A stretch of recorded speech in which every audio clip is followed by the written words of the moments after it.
Hey everyone, welcome back to the Top Soul Podcast. Mitchell and Trent back in the Soul Nation World Headquarters. Going back kind of to how we ran Season 1, where both of us kind of sit down and have a quick conversation. We were just in a meeting with a company.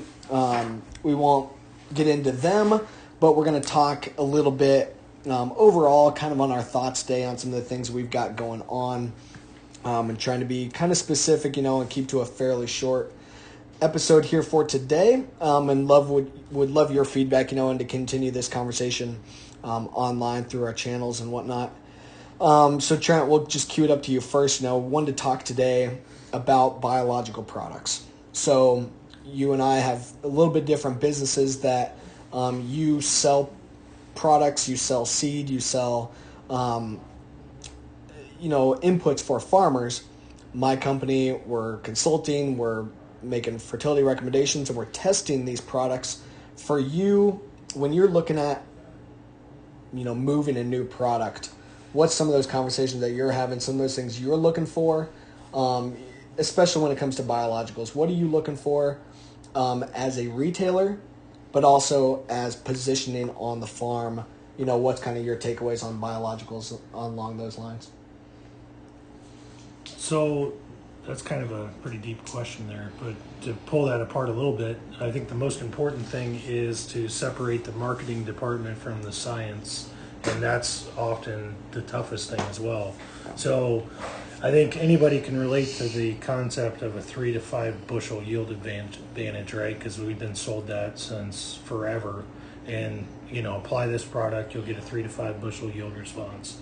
But the hard reality is that's probably drummed up by a marketing department, with exclusions of data to get a result that they want. And so I think it's very important that you vet the conclusions that are being drawn by these companies, that you do a lot of thorough questioning and trying to understand what it is that the product actually does and how it works.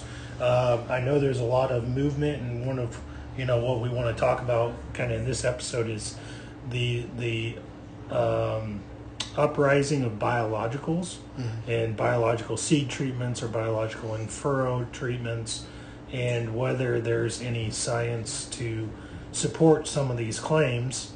And for that, like Mitch alluded to, he's kind of the research department here in Washington County on a lot of these companies. I would just kind of throw that back to you and say, what's some of the science that we're seeing? What are not necessarily specific products, but what are the products that you're looking at? What are you seeing as far as yield responses or overall soil health, fungal bacteria ratios? What are you seeing from a response on some of these biologicals?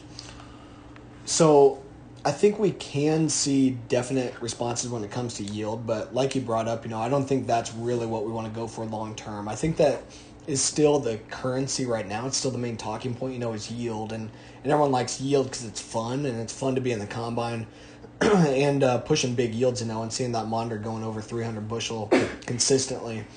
That's a lot of fun, but really at the end of the day, it boils down to being profitable, of course. For our work, we're looking at a variety of different biological products, whether that be raw living microbes, kind of a bugs in the jug kind of an approach where we're actually throwing out living biology into the system. We've got some of those products. We're looking at biostimulants, so maybe that's a micronutrient or it's a humic acid or something like that. It's actually stimulating biological activity. And there's a variety of different ways that you can get these products on. There's a lot of variety within that, within the bio space, but everyone's really talking about it. Everyone's talking about biology. Everyone's talking about biological additives, but nobody really knows what the best tools are going to be. I don't think there's a silver bullet anyway. It's not going to be a one size fits all. My biggest takeaway on all this is that when we're looking at microbial products, I want to help to put together the data to figure out what is going to work in certain situations, why and why not. So we've got a certain biological product coming out of the country or coming off the coast. There's a lot of these products coming off the coast. So if we've got a certain biological product that we're going to apply with our starter fertilizer, what I want to figure out is, do I put that product on my sandy farm? Do I put it on my heavy farm? Do I put it where I've had cover crop for 10 years? Do I put it where it's been ripped for forever? Do I put it where I have manure? Do I put it where it's all synthetic? There's so many different aspects there to factor off of, So, or if it's a biostimulant. So do I have to have really good biological activity to begin with, which means I've utilized manure, I've utilized cover crops, I haven't been tilling, I have good biology there. Then I add on this biostimulant and I get an increase? Or am I utilizing a biostimulant on a piece of ground that has terrible biological activity? My response to all this, and where we're bringing on the data, is let's evaluate the soil at the beginning, both chemically and evaluating the biology. And we can do those things now with, some of it can be kind of expensive, but it's worth it to be able to do it, especially a one-time kind of a deal on your farm, to one-time evaluate, what am I dealing with? What are the specific species of microbes that are on my farm? What are my good guys and my bad guys? How does my soil cycle nutrients inherently?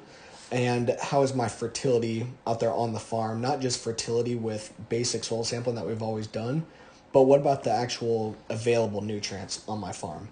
I take that thorough biological data and thorough chemical data, then I layer on the test plot on top of that. And then I see what kind of a response that I can get. Based on that information, I can then see, okay, here's a soil that was already very good in terms of biological activity, and here's the response. I can see, here's a farm that has really good organic matter, here's how this product responded. That, I think, is the next level of layering this information. It goes beyond just a soil type, because that soil type data is extremely outdated, and it's not supposed to be used as spatially intensely as we have, as we've used it now with precision ag. So I think that, to me, is, evaluating where these products are going to work. That way a guy like Trent can figure out, in most of my soils down here in southeast Iowa, or in an even larger geographic area that he serves, where can I best place these different products to make sure that my customer has a good experience, sees a positive result, and then we move forward from there. But it's also important to put a goal on that positive result. What does success look like in these different situations? It can be very different. Like we said, it's not necessarily yield, it's some of those gains more long term. And Trent, I think you brought up some good points on that when we were talking to these guys about improving those efficiencies, improving our efficiency, like you talked about in the last episode, getting below that 0.8 pounds of nitrogen per bushel. I think we go to the other nutrients with that as well, and utilize biologicals to become more sustainable. And maybe that kind of cues up into some of your thoughts, to counter off of this even more. Yeah, so I think that's we just got to have a meeting where we're talking to a biological company, and I think that some of these data results that are being used by the marketing departments often can come from practices that you naturally can occur due to inefficiencies in your operation. And so you have to be able to sort those and then start testing the product, right? So like, I'll give you an example. If you're looking at, we had a conversation where, this specific product was argued to replace starter fertilizer. And my question, I guess, naturally would be, well, maybe we're applying too much fertilizer to begin with, and therefore we're not seeing a yield decrease when we replace the starter because there's already enough natural available nitrogen and unnatural available nitrogen to that plant. So, until you get your metrics in the right place and you start being maybe more efficient, and that you're at an efficient level, then I think you're putting the cart. Then you're okay to start playing with these biologicals, right, to try and push that system along. But I think before that, you're putting the cart ahead of the horse in some instances. And I'd like to break down some of these categories maybe a little bit further because, you alluded to the big biologicals kind of being either bugs in the jug right, living biology products, or these biostimulants, which basically stimulate or hijack the biological activity that's going on in your soil. And I guess my question is, which one of these do you think, has any validity? Yeah. I'll preface each one of those. I would say, your bugs in a jug product, we could listen to the Ray Archulettas of the world, talk about how, or even Chris Nichols, I think she made the comment at the Soil Health Academy about how if we took foreign microbes and added them to a population, a domestic population, that the domestic population would then attack the foreign microbes as being, of an alien species, right? And so, okay, well, if we're culturing bugs in a jug on the West Coast and then shipping them en masse to the Midwest, can we even expect there to be, not only just a living biological, still in the jug, right? Or can we even see a response from that if they're seen as a foreign biological entity within the soil? And then the other thing is on these biostimulants, we just sat there and talked about this for 10 minutes before we went on here. What are we getting there that's actually having a direct effect on a microbe? Right. Anyways, like what are we getting outside of just a micro package? And that micro package is just hijacking the efficiency of those microbes in the soil at that point. Anyway, so, where is the magic bullet within, or where do you see, Mitchell, the magic bullet lying, and where these are actually increasing efficacy, and can we separate that efficacy between the product and soil health, or do they go together? And if they do go together, where does that magic bullet come from? Right. No, I think a couple of good questions there, and my overall deal, just comes back down to understanding what we have in the soil to begin with. So like I said, I think if we understand the domestic species that we have in our soil, then we can apply the correct mix of microbes to fine tune that. If we have a lot of good rhizobia in our soil, or a lot of good mycorrhizal fungi in our soil, but we also have a lot of pythium, or we have a lot of sudden death, or whatever, we can fine-tune our applications for that specific situation, and then help to fine-tune, rather than, a mix of bugs in a jug, like I said, coming out of California or the East Coast or wherever, and it's coming pre-mixed, and you just kind of get what you get, and some of the microbes in there might not necessarily be what you want, and there's a lot that I think the microbial companies have to do with making sure they know exactly what is in that jug, and that what they're delivering is a pure product that's concentrated enough to really make an impact. So what I think, to sum that up, is understanding exactly what we have in our soil, and then fine-tuning our blended microbial product to match our specific situation. And then you stimulate it with your biostimulants. But like you had said, and maybe this, kind of throws a wrench into everything, is those biostimulants that we're talking, by throwing out the micronutrients or throwing out a humic acid, a carbon chain is all that is. It's a long carbon chain that is feeding those microbes. It's a sugar for the microbes. By throwing out those micronutrients or those sugars to stimulate the microbes, can we do the same thing just by applying more living roots that are going to stimulate the microbes in the same way? So is our cover crop our biostimulant, or is the, integrating the livestock and whatnot, is that enough of a biostimulant?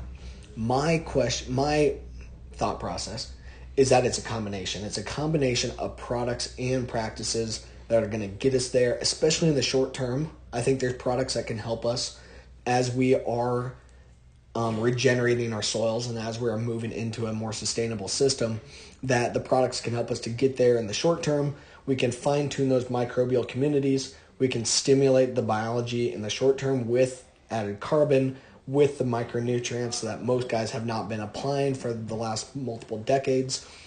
We can fine-tune those things.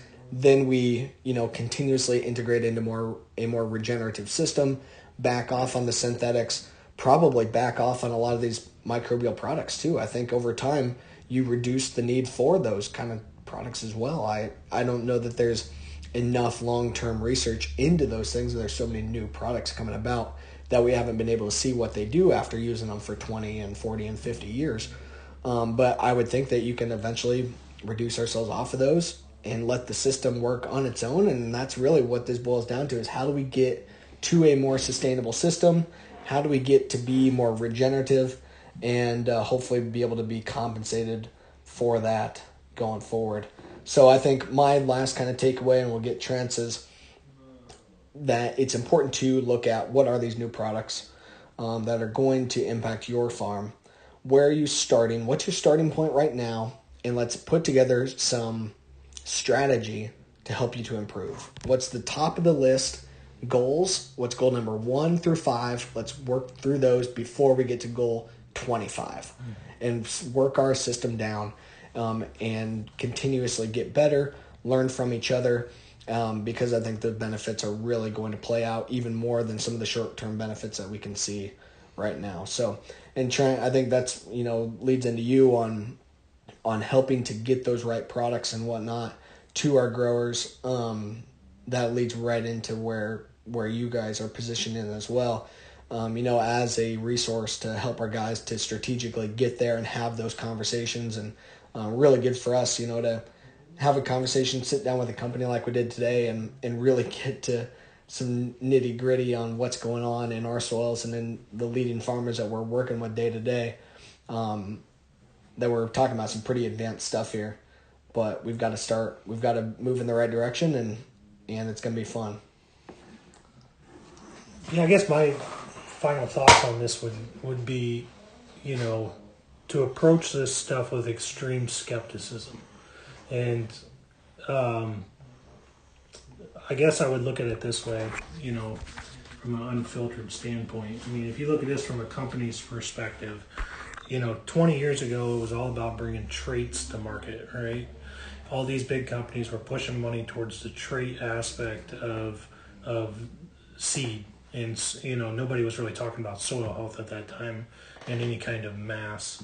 So the dollars to bring product or to bring a trait to market is astronomical. Only a very few amount of people can even afford to play within that space. But the unregulated, for the most part,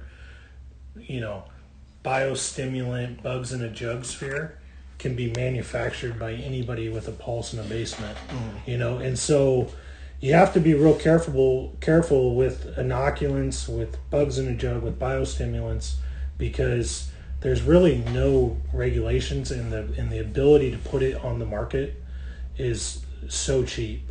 And so there's some companies out there kind of in a gold rush to try to, occupy this space as long as they can. And you know what? If we throw something at the wall and it happens to stick, somebody will probably buy us at some point, and then start putting it on seed treatment mass as far as a seed company's perspective. So I'm not saying that there's no validity in any of it. I'm just saying you should approach it with some skepticism.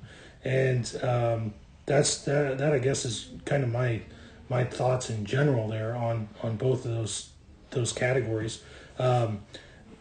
My question I just want to throw back to you to wrap this up is, thinking about that, and we see a lot of marketing materials on these products that make some outlandish claims that don't even make the right claims, when you actually get to talking about the science of this.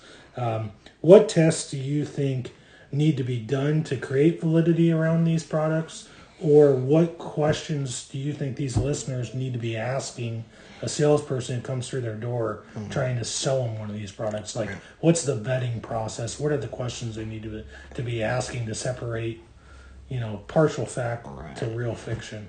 I think that's a really good kind of last point here to kind of hammer this home, is how are we going about quantifying efficacy in these products and what's going on. So how we're helping our farmers, especially at scale right now, is by utilizing Haney testing, which has given us our microbial activity. We're not fine-tuning the exact species, but we're seeing how is our organic carbon levels in our soil, how's our microbiology activity overall, and we're able to utilize that in correlation to our management practices to give us some baseline data. Where I think this really goes is by identifying the actual species of microbes in the soil, utilizing that DNA testing. I think that's the part that these companies need to do. It's not going to be the farmers, and we talked about that in the meeting with these guys was, well, who pays for some of this analytics? Well, the farmer doesn't, we don't have the money to be able to do this, and it's the companies, it's their product. We're not going to research for them and give them all of this data.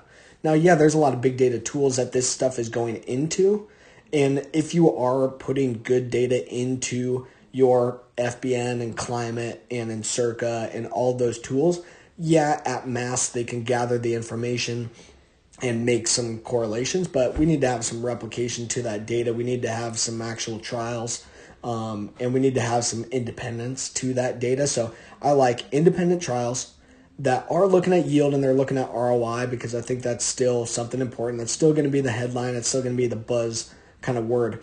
But I'm also looking at how is that product going to impact my good guys in the soil versus my bad guys. And by talking about good guys, I'm talking about the guys who are going to cycle nutrients for me. So that's what I'm looking at with a product like, or with labs like Trace Genomics, like Biome Makers. Those guys are looking at microbial species that cycle micro and macronutrients. That's what's cool. Stimulate the good guys, reduce the bad guys. I can also identify my levels of Pythium, Phytophthora, other root rots, other fungus and bacteria, and I can identify those species and I can see working those populations down. That's my reducing the bad guys. I also like looking at some of the basics too. Those tests can be kind of expensive. So, a couple $100, not like crazy. They've come down a lot and they're going to continue to come down in price. And those things you can do on your farm at scale for like, a couple $100.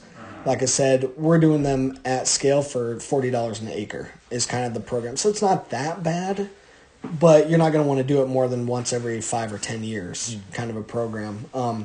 But if you can really fine tune your decisions then based on those microbial levels, I think for now it's utilizing just a respiration test to make sure you're using the infrared system, the ERGA system, not Solvita, in order to get that accuracy that we really need, because we're going to be making a lot of decisions based on that information.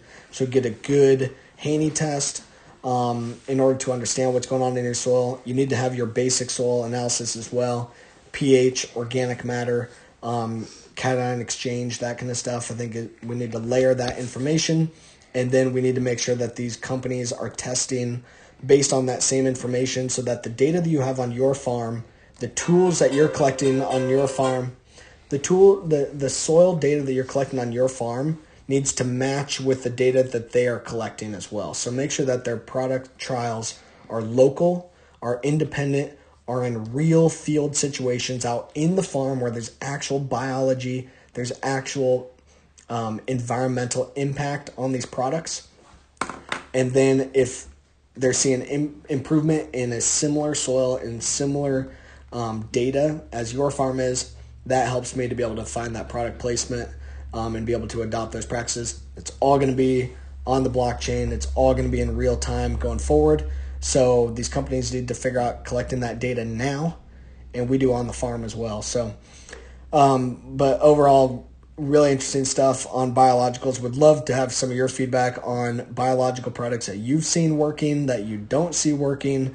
We don't want to stir up a big fuss, but it's kind of fun though too to figure out what's going on. How do we help each other out? We got to dig through these things and figure out our biological is going to have a place. How are these products going to match with our practices? And in the meantime, we'll keep pushing our cover crop, we'll keep reducing tillage, and we'll keep moving in the right direction in order to continue on a path of being more sustainable, doing things better, improving the profitability on our farms, both in the short term and in the long term. Thanks for tuning in. Thanks to Global Ag Network for hosting this now. We look forward to putting out a lot more content here going forward.